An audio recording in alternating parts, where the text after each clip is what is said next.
Note కేసును పక్కదారి పట్టించేందుకే section 8ను తెరపైకి తెచ్చారన్నారు టీఆర్ఎస్ ఎంపీ కేకే. దీనిపై కొన్ని వర్గాలు అనవసర పుకార్లకు తెరలేపాయన్నారు. తప్పు చేసిన వారిని అరెస్ట్ చేయవద్దని సెక్షన్ 8లో లేదన్నారు కేకే. దొంగతనాలు కుట్రలు చేసే వాళ్ళను వదిలిపెట్టమన్నారు. గవర్నర్కి ఇప్పటివరకు సెక్షన్ 8పై సమాచారం లేదన్నారు.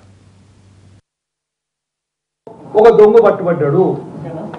ఆ దొంగ ఇంకెంత దొంగలు ఉన్నారో కూడా తెలిసింది. ఇది కాన్స్టిట్యూషనల్ ప్రాసెస్ వల్ల జరిగింది.